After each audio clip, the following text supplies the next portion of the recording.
जेवढी मोठी ध्येय तेवढ्यात मोठ्या अडचणी, पण याच अडचणींवर मात करून सिंधुदुर्ग जिल्ह्यातल्या विनिताताई चालवतात आपला मेणबत्तीचा व्यवसाय। ताईंनी मेणबत्तीच्या व्यवसायाची सुरुवात चुलीवरून केलेली आणि एक नाही दोन नाही तर चक्क 22 वर्ष झालेली आहेत त्यांच्या या प्रवासाला। तर चला बघूया इथे ही चुलीवर मेणबत्ती बनवली कशी जाते ती। चुलीवर मेणबत्ती बनवण्यासाठी ताईंनी चुलीवरती 2 प्रकारचं मेण वितळवण्यासाठी ठेवलेला आहे। चुलीवरती मेण वितळेपर्यंत ताईंनी साच्याला धागा बांधून घेतलेला आहे, तो पण एकदम झटपट। साच्याला धागे बांधून झाल्यावरती ताईंनी चुलीवरचं वितळलेलं मेण या साच्यांमध्ये ओतलेलं आहे। तुम्हाला माहितीये का, ताईंकडे छोट्या आकारापासून ते मोठ्या आकारापर्यंतच्या सर्व प्रकारच्या मेणबत्त्या मिळतात आणि त्या पण बनवण्याची पद्धत आहे ना, ती बघायला समोरासमोर सगळ्यात भारी वाटतं। ताईंचं एक स्वप्न होतं की आपलं सिंधुदुर्गात नाव गाजायला पाहिजे आणि आपल्यामुळे इतर महिलांना रोजगार मिळाला पाहिजे आणि शेवटी तेच झालं। या व्यवसायात उतरण्याआधी ताईंनी आधी प्रशिक्षण घेतलं ते मेणबत्ती बनवण्याचं आणि त्याचबरोबर त्यांना साथ दिली ती त्यांच्या कुटुंबाने आणि सिंधू कन्या संस्थेने। सिंधुदुर्गातल्या या सिंधू कन्या संस्थेमुळे ताईंनी आपली व्यवसायाची सुरुवात तर केली, पण त्याचबरोबर आपला महिला बचत गट सुद्धा उभारला आणि त्याच माध्यमातून 7-8 महिलांना रोजगार सुद्धा प्राप्त करून दिला। या त्यांच्या धाडसी आत्मविश्वासासाठी त्यांना तालुका, जिल्हा, महाराष्ट्र आणि कृषी विभागातून पुरस्कृत सुद्धा करण्यात आलेला आहे। इतक्या जिद्दीने आणि मेहनतीने व्यवसाय करणाऱ्या सिंधुदुर्गातल्या विनिताताईंकडून आपण प्रेरणा तर घेतली पाहिजे, पण त्यांच्या या व्यवसायाला आपण साथ सुद्धा दिली पाहिजे। सिंधुदुर्गातल्या विनिताताईंचा हा प्रवास काही सोपा नव्हता।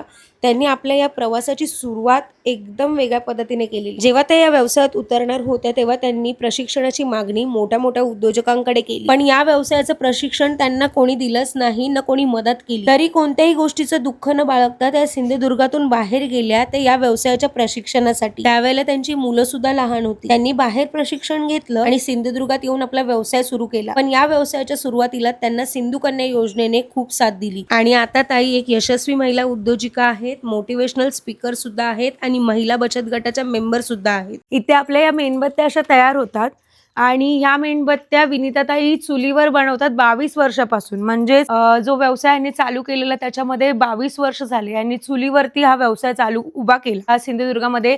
आता त्या सध्या मेणबत्ती क्वीन आहेत। प्रत्येक टायमाला फक्त सिंधुदुर्गामध्ये त्यांच्याकडून मेणबत्ती सगळ्यात जास्त जाते। सिंधुदुर्ग म्हणा, कोल्हापूर, गोवा सुद्धा। आणि 22 वर्ष चुलीवर व्यवसाय करणं म्हणजे काही खाऊची गोष्ट नाहीये। खरंच तो व्यवसाय पण त्यांचा खूप चांगला चालू आहे। बघू शकता तुम्ही मेणबत्त्याची साईज छोट्या साईज पासून मोठ्या साईज पर्यंत यांच्याकडे मेणबत्त्या मिळतात।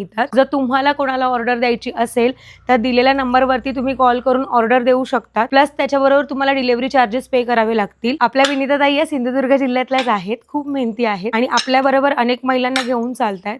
मग अशा व्यवसायाला आपण मदत करणं खूप गरजेचं आहे। मग वाट कसली बघतायत, लवकरात लवकर ऑर्डर करा आपल्या घरच्यासाठी मेणबत्ती खाली दिलेल्या नंबरवरती कॉल करून।